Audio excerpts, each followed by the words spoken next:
actually call the company where the money is at, and they will request that they send the money to F&G, or do the transfer. So the client is actually going to be the one calling their company, initiating that transfer.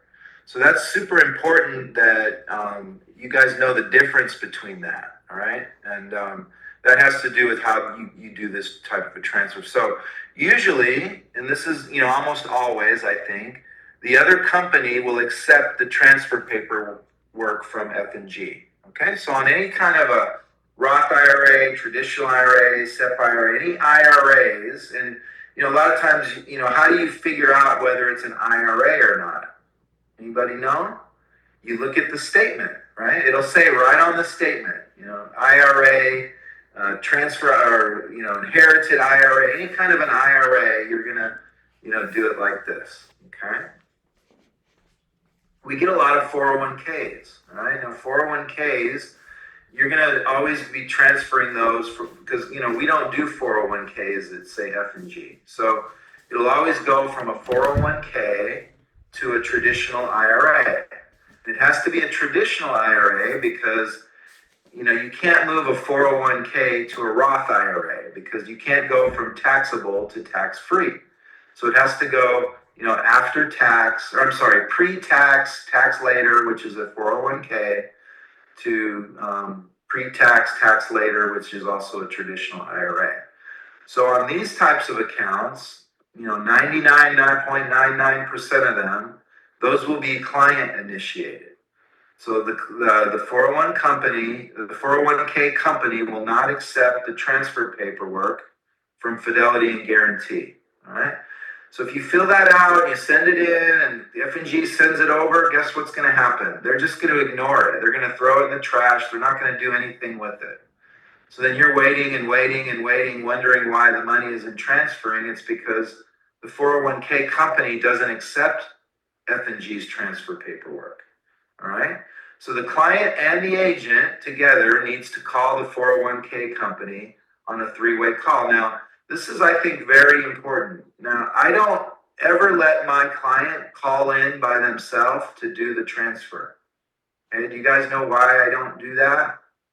Because there's a couple reasons. One, I don't want the client to make any mistakes or the company to make any mistakes and do the transaction incorrectly and cause any tax consequences or any problems like that. So I want to always be there to supervise and facilitate that to make sure it's done properly. The second reason is sometimes these companies are trained to talk the client out of moving their money, right? So I want to make sure I'm on the call to so that doesn't happen. And if it does, I say something and I just let them know we're not here for that. We're here to do this IRA transfer, 401k transfer. The 401k company then will process the transfer over the phone, typically, and mail the check directly to the client, made payable to Fidelity and Guarantee, FBO. So if you guys ever see this FBO, this stands for the benefit of the client. All right. Very rarely will the 401k company have its own paperwork that the client needs to fill out. It's usually just done right over the phone. They're going to mail a check to the client. Another thing that they're going to usually ask the client is, do they want to regular mail it or do they want to overnight mail it? So I always encourage my client to pay the $25 and have the check overnighted. That way it doesn't get lost. And then, they got to go find it or reissue it. And it takes, it's a big mess. So I always want to have them overnight the check. All right. So again, they'll make the check payable to the new insurance company, Fidelity and Guarantee in this example, and it'll be FBO with their name on it. All right. And that will be sent to them, hopefully overnight. Right now, once the client receives that check, the client should write the policy number on the memo line of the check. That's very important. A lot of times, the 401k company won't write the memo the policy number. So you want to make sure that policy number is written on the check. So when you mail it in to F&G, they can match that check up with the the proper account that it's in. Okay. Another thing I didn't mention here, I probably will be adding, is you guys always want to take a picture or a scan, an image for your files of the check. You want to have a copy of the check for your file. All right. The agent should then provide a FedEx account number to the client so the client can overnight the check to Fidelity and Guarantee. All right. I think this is really important, you guys. Um, you know, I want to make sure that the client overnights that check to F&G. So either I'll go pick it up, meet them, and get it, and then I will overnight it. If that's not possible, I have a FedEx account set up. I encourage all of you guys. You're all in business, so you need to have a business FedEx account. We're sending very important checks and documents through the mail. And so what I do is complimentary, I give that to my client. I want them to not to have to pay for the overnight. And they appreciate that. That makes them feel special. And it might cost me $50 to do that, but I don't mind because I know the check is getting there safe and sound. And what's $50 compared to the commission that I'm going to get? It's the least I can do. All right. So you guys do that for your clients. This would be like a pension plan. A lot of times people, work, say, for the federal government. They have what's called FERS, FRS. Here in California, people work for, the school district. They'll have STRS, STRS. Any kind of a pension plan, or we call those also defined benefit plans. Those will also go to traditional IRAs because these plans have not been taxed yet. So you're always going to move a pension plan to a traditional IRA. Now, these types of plans are always going to be client initiated. All right. And the reason why is because, the pension company, they don't accept F&G's transfer paperwork. And there's a reason for that because in a pension plan, there's many, many choices that the client has in terms of how they want to receive their money. So, F&G's paperwork doesn't have those, specific options on the paperwork to select that. So the pension company will always provide their own paperwork to the client with different payout options. This is called like a pension package or a withdrawal package. They get a pretty big thing in the mail that gives them all those options. So what you're going to do is you're going to call in with the client to the pension company and you're going to request that paperwork. That could take maybe a week or two. Sometimes these take a little longer. All right. Now, once the client receives that paperwork, that pension payout package from their pension provider, it's recommended that the agent help the client decide which pension payout option is best. They'll have like a life only option. They'll have a survival spouse option. And then hopefully there's also a lump sum option. But what I do is I don't always just tell the client, oh, you should always take the lump sum. There's been a few times, actually, many times where the pension that they're being offered and based on the PFC that I'm doing, sometimes it's the best plan for them. We have a client in New York that, we were sitting down and doing her business and, her pension gave her an 8% guaranteed rate of return for the rest of her life on her money. And it was a pretty substantial plan, and yeah, it would have been nice to get her business and, it would have been a really great, commission or whatever. But, her pension was actually, there's nothing better out there that you're going to find that can guarantee an 8% rate of return, right? So we told that client to, go ahead and just keep what they have. So you always want to compare what they're offering, the company that they're offering, to what we offer, and make sure the numbers are better for what we're doing. You don't just want to, by default, do that pension transfer if it's not going to be in the best interest of the client. All right. So most pension plans offer the option of a lump sum payout. I already said that. With the pension paperwork, There will be a place to insert Fidelity and Guarantee's information and the policy number of what the new annuity at Fidelity and Guarantee. So you're gonna, in that paperwork, write the address, the overnight address, by the way, not the PO box, and the policy number. It'll ask you for that, or the account number. Okay.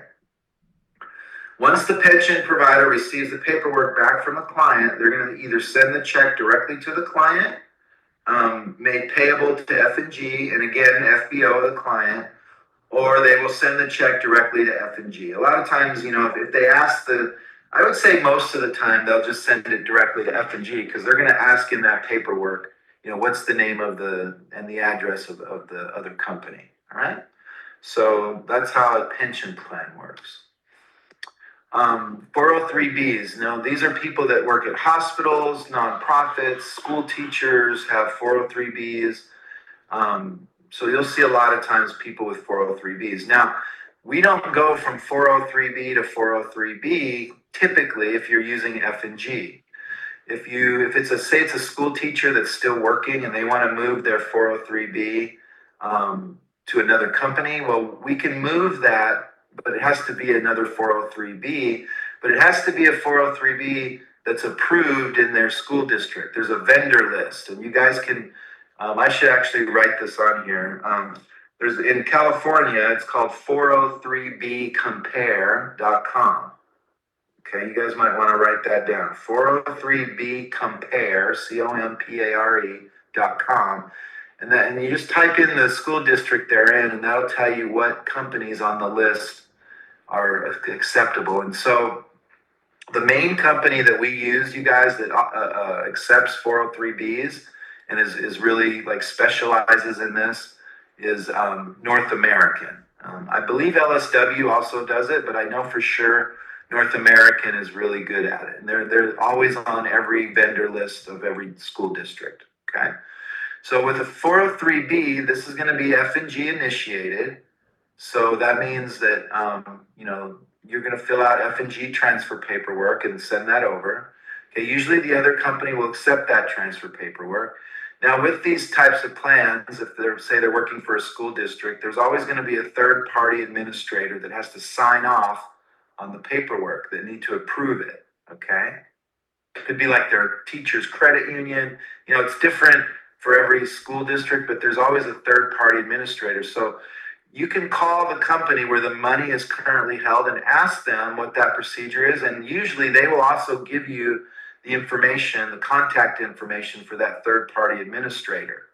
And then after that, you have to call the third-party administrator and ask them, what do you guys require for us to do this? So when they're in this, these are fairly complicated, but you're going to usually need two signatures, one from the annuity company where the money currently is held, and a second signature or some kind of a paperwork from the third party administrator in addition to F&G. So F&G is going to sign it first. If they need to send it to the third party administrator, you're going to notate that in the comments or send us a cover letter saying, please send this to the third party administrator first. And then the third party administrator probably would then forward it to the insurance company, the annuity company where the money is at. And then that company will then send it to F&G. So there's kind of three people involved in those types of transition or transfers. All right. This would be a non-qualified annuity to another non-qualified annuity. And we talked about this last week. Okay. The only time you use a 1035 exchange is when you have a non-qualified annuity to another non-qualified annuity. This is the only time you would use this. So 1035 exchanges are always initiated from F&G. Okay, so they will always, because it's one insurance coming to another one, and they do these every day with each other. So they will always accept the 1035 paperwork of the other company. All right. So this is another kind of interesting one. So these are non-qualified, like, stocks, savings accounts, CDs, cash, mutual funds to a non-qualified annuity. So say someone has a $500,000 in their bank account that's not inside of their IRA or their retirement account, and then they would move this money to a non-qualified annuity. So that will always be client initiated. The client will always need to sell or liquidate the position. They have to sell the stocks, cash out the CD. If it's a mutual fund, they have to sell their mutual fund. One of the things that you always have to be careful about, though, on this type of a transaction is you have to be aware of the tax consequences. Okay? So if you're selling, for example, stocks, they've had Apple stock for the last 20 years. Well, if you know that, then they're going to have a huge taxable gain when they sell that stock. So it's really important that you guys at least let them know that. You can't, give them tax advice, but if they've made money on those accounts, then and they're selling them, they're going to have to pay taxes. So if you're taking all their money and locking it up into an annuity, with surrender charges, and then they get a big tax bill the following year, that's not going to be good. And so you definitely want to make them aware of that potential tax liability. Okay. There is really no transfer on this. What happens is the client just cashes out the money. If it's like in stocks or whatever, they'll put that money in cash, or they can transfer that then into their checking account at their bank. But once it's in their bank, they can either wire the money to the F&G, or they can write even just a personal check or a cashier's check. Usually I just have them write a personal check out of their checkbook. Maybe if they don't have checks, which is very, more common this day and age, people don't have checks anymore, then I'll always do a wire. You can call F&G and get the wiring instructions. Maybe they even have that on the website, I'm not sure, but you can get that information. If they do write a personal check, again, you're going to FedEx overnight that check to them. All right, you guys always overnight these funds. You never send it regular mail. That's guaranteed to get lost. The client will need to write the policy number on the memo line of the check. You always got to do that. I always make a copy of the check. I know I didn't write that here, but you should. Copy of the check. And then again, you should give your client your FedEx account number. It's just a very nice thing to do. All right, agent needs to be very careful to let the client know that by selling or I guess I did put that here. By selling or liquidating their position, that there will be a possible taxable event. The client needs to speak to their CPA or tax professional before selling or liquidating. Okay? Make sure you guys talk about that, because you're going to get a lot of problems, advising people to sell something that they're going to pay a lot of taxes on. This is the form, you guys, when this is a F&G initiated transfer, this is the form that we're going to get. And this is kind of confusing. F&G makes it confusing, unfortunately, but, I'm going to explain this to you. So this particular form, people always refer to this as a 1035 form. The company needs the 1035 exchange form. Well, this is could be a 1035 exchange form, but it also is a IRA transfer form. So it's basically two forms in one. It's not just one form, and that is actually confusing. So this is either a non-qualified annuity to a non-qualified annuity form, or this is a 401k to IRA, or not 401k, like IRA to IRA transfer form. It can be one of either one. Okay, so as you're filling this out, by the way, they usually have this in the software for the application software online that provide this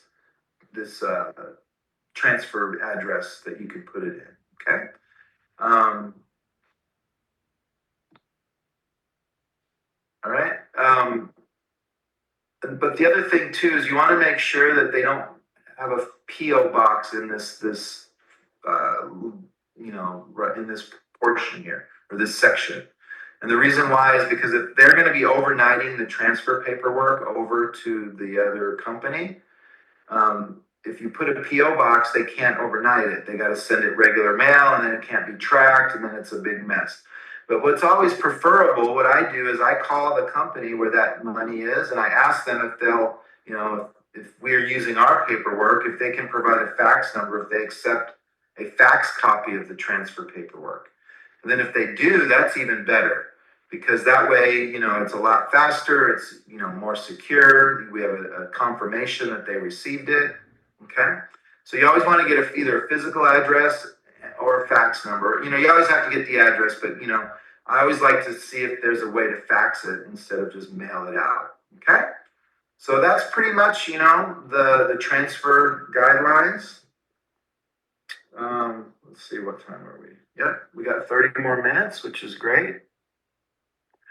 So the other thing I want to do with you guys, we're going to shift gears here, is I'm going to go over just a basic illustration. This is a product that I've actually been using quite a bit lately because, they've lowered some of the cap rates on the Accumulator Plus products, which I like to use a lot. But these are some newer products that have, I think, a lot of, great potential for accumulation. We can look at an income annuity illustration on another training, but this is going to be just an accumulation product where, the client wants to grow their money and, just take out the money here and there as they need it along the way. All right. So one of the things that right on the first page of this illustration, this is so great that they have this, and you guys should use this to, I guess, confirm with your client everything that you've been saying. So when you show them this, it's all in writing. I always say that, documentation beats conversation. So this is the actual insurance company saying all this. It's not me. So what I do is I review this with them. I'll say, look, this is the product, and it offers a protection from market losses and principal growth potential based on market index without any risk of being invested in the market. So this just reaffirms to them that this is safe. Now that means your premium is always 100% protected from losses due to market downturns. All right. So you get downside protection. You're guaranteed not to lose money due to market declines. Okay. But you can also get interest growth potential when the markets do well.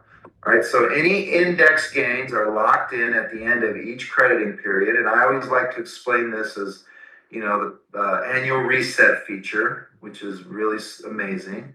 Okay, this means you never have to worry about losing the locked-in interest gain you've earned, even if there's a market downturn in the future. I mean, I love this, you guys, how easy they make this to understand, right? And I let them know, look, this means not only is your principal protected, right? But any interest that you earn in the future is locked in and guaranteed to never lose either. That's so powerful. The index options are linked to market indexes, but you are not investing directly in the stock market. Okay, we protect your money from any downside risk due to market loss. So I think this is something that you would always want to show your clients, okay, on the illustration. Now, the next page here is just going over all of the different, options that you have for them to allocate their accounts. And, this product has a lot of really good like ETFs and, these balanced asset indexes, iShares, they're very big, huge money manager. I like to show them this because I want to talk to them about how a lot of times, if you look at these, a lot of the participation rates are all more than 100% on all of these different, a lot of these different index choices, right? And so I explain to them what that means. For example, if you put your money here in this balanced asset 5 index, 1 year point to point, it's got 190% participation. I'll say, look, if this index, produces a 10% rate of return, then the annuity is going to credit you 19%, so this is very powerful. So not only is your money linked to the market, you're going to get, whatever these indexes do, you're going to get this multiplier as a credit, And then once you receive that, that's going to be locked in. You can never lose that. So I always love to show them how these high participation rates work. Now on these, they're lower because these are more, these are not low volatility indexes like these are. So they have a little bit lower cap rate, but it's still pretty good. If you get a core S&P 500 and with a 50% participation, last year I think the S&P did maybe around 12 or 13, so you would have gotten maybe 6.5 or 7. Still not too bad. Okay. I like this new Morgan Stanley index that they've added to this. It has a pretty high participation rate. I typically, guys, I'm not going to go with these indexes that have a charge on them. And it's not to say they're bad. They actually illustrate really well because you see how the participation rate is much higher. I just don't like to, explain to my client every year why they're getting money deducted as a fee out of their account, especially when there's a negative year and they don't earn any interest and then they have to pay a fee on top of it. I don't want to ever kind of get into that kind of a conversation. So I just keep it really clean and easy. And I usually just do indexes that don't have a charge. Now, I'm not telling you guys to do that. I'm just telling you what I typically do. Okay. Once you set up the allocation on the illustration software, it's going to tell you, what you've chosen here. Okay. These are the indexes I've been using, lately. I don't know. I just like them. I've done some research on it. But the other thing you want to take a look at, I'm going to talk more in detail about this, is this has a free rider. It's called a waiver of surrender charge rider in case of impairment, nursing home, or terminal illness. So this is very unique in our industry. Usually annuities don't have this type of a waiver of surrender charge rider. Okay. This is also something that I get questions on all the time. And this is, on the illustration, they're going to show two different scenarios. One is the guaranteed illustration rate, and the second one is the current rate. So the guaranteed rate is basically just a zero. You can see here it's a 0% interest credit. So this means if the account doesn't perform ever, in 10 years, you're going to get 0%. Then this would be what the minimum guarantees are. So then if you look here, it says, what's the minimum guaranteed surrender value?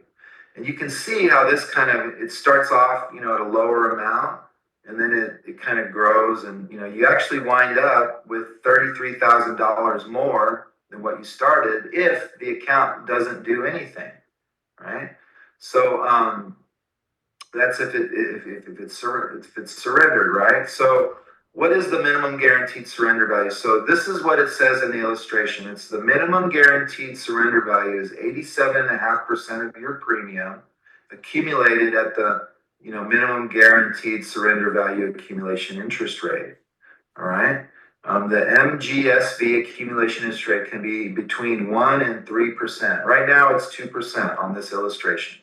So this number is 87.5% of this number growing at 2%. That's the minimum guaranteed surrender value. Okay. So, I don't normally explain that to the client much, but if they ask, you got to have to know how to answer that question. Okay. So it's all in the illustration. You can read it to them. This is the current rates. All right. Based on that illustration or that allocation that I just showed you. And this is also an aggregate. You guys know what the word aggregate means? What that means basically is it's the combination or the sum of all of those, combined allocations that I put. We're not just showing one index. We're combining 4 different ones at different percentages. So when they combine all of that and they calculate what the historical performance has been, that's called the aggregate of what that done. Okay. So we start with 500,000. This is basically the historical performance of that allocation. Okay. Did pretty good in some years. In the 0 years, these are the years that the market went negative. So you can see their $500,000 in 10 years is worth, 1 million, almost over $1 million, right? So actually it probably got about a 7.2% rate of return, something like that, a little bit more, right? Because the rule is 72. So what I like to do is I'll show a illustration where they're accumulating their money for a period of time. I chose 10 years here, a 60-year-old accumulating to age 70. Then at age 70, they do an 8%, and you got to do this on the illustration software. You can put a percentage of how much income you want to see coming out of this. Now, this income, though, don't get confused. It's not guaranteed. On the Safe Income Advantage product, it is a guaranteed income. This one is just a hypothetical income. If the account grew like it did over the last 10 years and you're getting a 8% income amount from that, then this is what it would have done. You can see how it kind of fluctuates because they're taking 8% of this number over here. Or it's actually of this number, 8% of this number. Okay. And as they take money, that reduces the account value and things like that. So then what I do, I like to show it because I show, look, if you're 60 and you're 70 and you start taking this much money out, and then, let's say you die, at 90, and this will go to 100 even, but I just cut it off at 90. You've put in, 500,000, you've taken out 1.5, over 1.5 million. And if you pass away at age 90, you're still going to leave 877,000 to your children or your grandchildren. So this is a pretty great plan, and you've done this the whole way through without any guarantees. I'm sorry, without any risk to your account. It's guaranteed to never lose. So I always like to show this illustration because it gets them to really see the numbers. The numbers are really what sells it. It's like, wow, this is really good. All right. So based on this illustration, I said it probably got like over 7%, which it's true here. This is, what they do is they take the last 20 years, and this is how they come up with these numbers, you guys. They look back over the last 20 years, and they find from what month to what month, what 10-year period, what was the most recent 10-year period, what was the monthly average rate of return, what was the worst 10-year period, and then what was the best 10-year period out of that 20 years, okay? So the most recent, it was actually the same as the worst, believe it or not. So it's 7.68%. That's the worst it's ever done in 10 years. So that's not bad, right? And then the best it ever did over a 10-year period was 16% every year, average annual rate of return year over year. So, I think this is a pretty conservative illustration.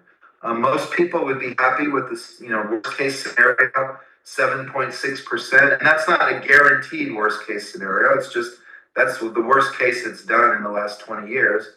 Most people would be happy with that. They'd be, well, if that's the worst it's done, I'll take that all day long. Because if you take the stock market, the worst 10 years, it was a negative, right? So that's what this means. And again, this is an aggregate. This is a combination of those indexes. All right. I always make sure I go over the surrender charges with the clients. Okay. This particular product in California, it's different. You got to check your state and check the product. It starts at 9% and it goes down, after the year, 1% per year down to zero after the 10th year. Okay, so I always make sure the clients understand this. This is the cost you incur if the contract is surrendered or any amount is taken in excess of the free withdrawal amount, which in this example is 10%. And I'll usually give them an example. Like, let's say, I'll tell them, look, you can't take anything out of this in the first year without a penalty. You have to wait at least 1 year. Now, let's say you're in the second year, which is a 9%. Let's say you have $100,000 and you want to take 20,000. Okay. Well, the first 10,000, which is 10%, is going to be penalty free. But then the second 10,000, over that 10%, is going to be a 9% surrender charge. So it's 9% of that second 10,000, which is $900. That would be your penalty to take that $20,000. So I always give them like an example so they understand, what those penalties are if they did the money. Okay. I usually do a very good suitability review and a PFC to make sure they're not obviously putting all their money into something like this, where if they did have an emergency, they can take it from other places. Okay. But at the same time, I'm always wanting to disclose this to them because I don't ever want them to say, you never told me that I'd have to pay a penalty. And I don't mind explaining this because this is what makes it not too good to be true. You always want to go over the negatives, you guys, because if it's all positive, people think, well, this is too good to be true. So as long as the negatives aren't too bad, and they're like, I don't plan on using this money anyway, then, it's not a big deal to explain that. It actually makes it more real for them. A lot of times too, if this is IRA money, which is, qualified money, which is typically what we'll do with these annuities, their money is already locked up anyway, because if they take, say, more than 10%, it's going to be a pretty substantial tax hit that they're going to take. So I always let them know, look, you would never want to take more than 10% out of this anyway, because of all the taxes that you're going to have to pay. If you have 500,000 and you take 200,000 out, you're gonna pay 30-40% in taxes on that. You lose $80,000 on your $200,000 withdrawal. So that's something you would never want to do. So your IRA or your 401k is really designed to be used for income. Taking a constant amount of money out every year once you retire. So these surrender charges are pretty reasonable. They're not nothing that's going to affect you. Would you agree with that? I'll ask them. So this is something, guys, you got really good at explaining how the surrender charges work, because if you don't disclose it, that's a problem for many reasons. And then a lot of times they'll give you this as an objection. I don't want to lock my money up because there's a surrender charge. And say, well, do you plan on taking big lump sums of money out of your IRA? What would you do with that money? They're like, well, maybe I want to use it to fix up my house. I said, well, that would be the worst thing you could do with your IRA. This money is not supposed to be to take big, large lump sums of money out, because of the tax consequences you're going to have. So I make sure that they completely understand that. And then I never have an issue. I never have a problem with people saying, oh, I don't want to lock up my money, especially if it's like a 401k or an IRA. Okay? These are the details, you guys, of the riders that come with us that are very unique in our industry. The first one is a home health care rider. This is like, it's, if they ever need any kind of home health care services, it's got to be, a licensed home health care provider that's a doctor has said they need, because they can't perform 2 out of 6 daily living activities, which, like nursing home care or long-term care, I guess, for at least 60 days, and the care begins at least 1 year after the contract's effective date. So they have to have this for at least 1 year before they can access this rider. Terminal illness, if, God forbid, they have a terminal illness and they have a 12-month life expectancy, then let me explain this. So what happens is they waive all the surrender charges if one of these things happen, okay? So if they get a terminal illness, they waive all the surrender charges. If they need nursing home care, they waive all the surrender charges. And then this is very important too. If they die before the 10-year period, then all the surrender charges are also, so that becomes account value. So the beneficiaries never have to pay any penalties, which isn't always the case with a lot of annuities out there. That's always something you always want to check on when you're selling annuities. Sometimes the annuity looks really good, but then they've got there's no surrender fee or waiver of surrender on death. So that's something you always want to make sure that is there. All right. So that's it for the training today. Do we have any questions, you guys? Yes. One question is, I have a potential Did we have any in client. the back? Yes, can you hear me? Alice, It Can you says guys- it's participation rate given every Chris. year. I'm going to answer this one question, you guys, before we leave. She's asking, is the participation rate given every year throughout the life of the annuity? And that's a good question. So yes, every year that the client gets a statement, a renewal participation rate. Sometimes it stays the same, sometimes it even increases. Sometimes they will decrease it based on market conditions. So yeah, that's going to be reset every single year. So the client also needs to know that. All right. Any Chris? other questions? Anybody? Chris,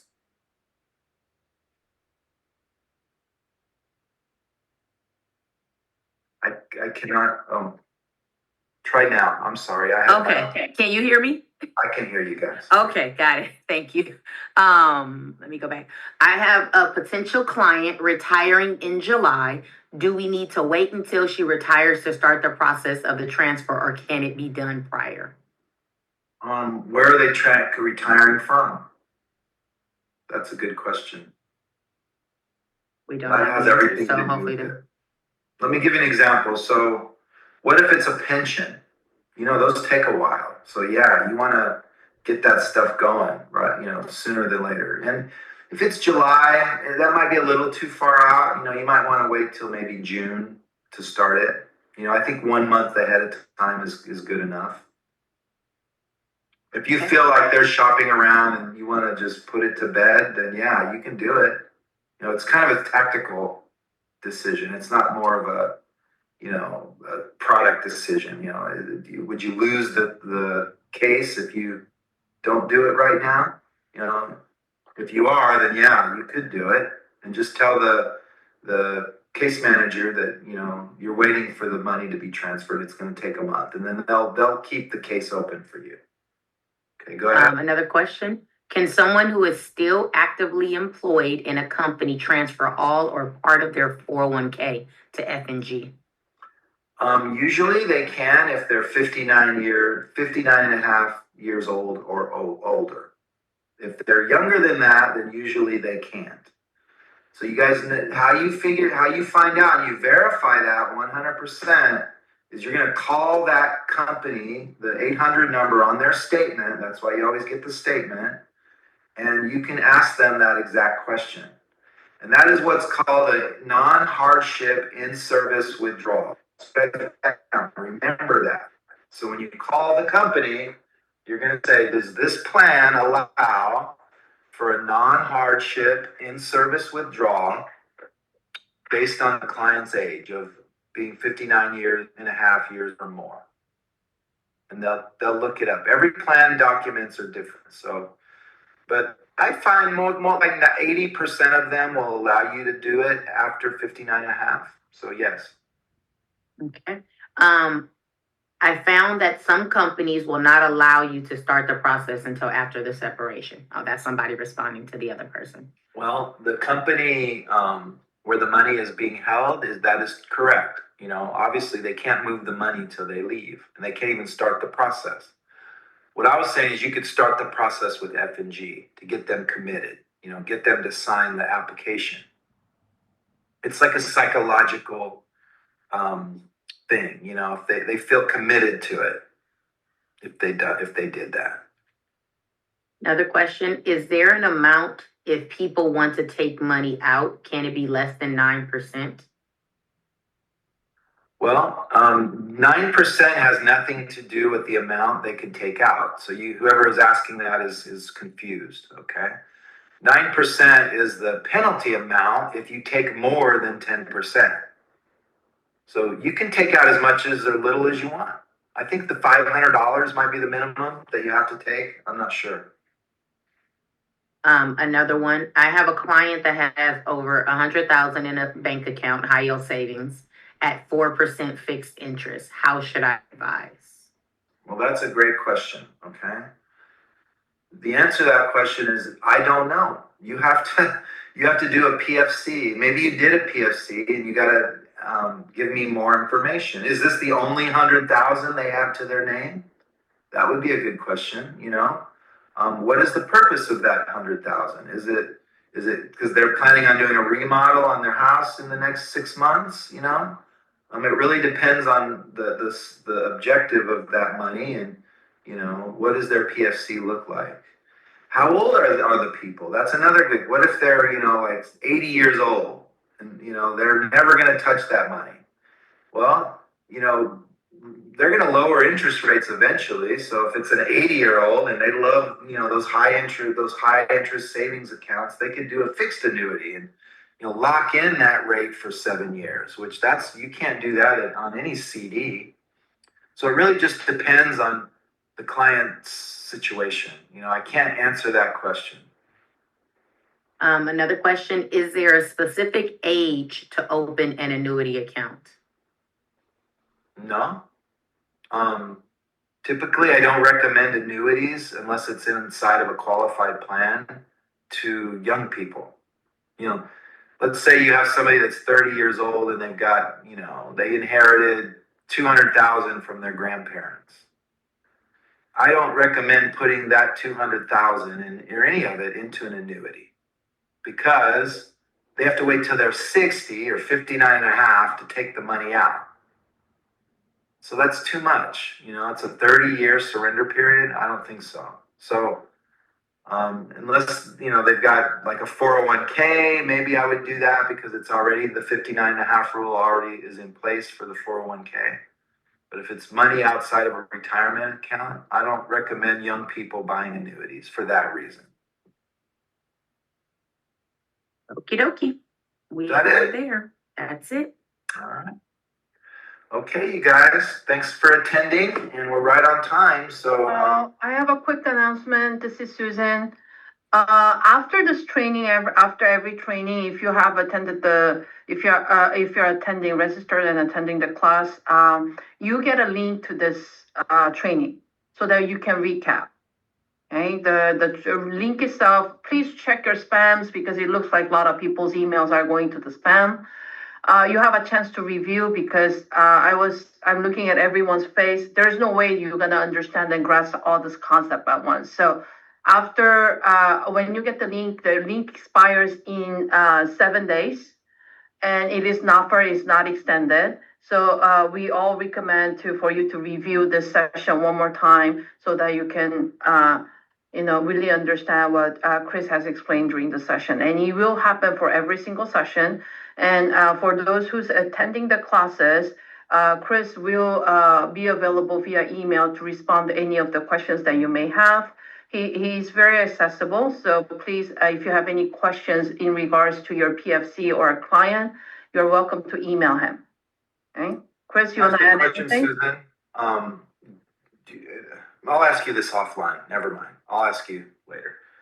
Thank you, everyone. See you guys.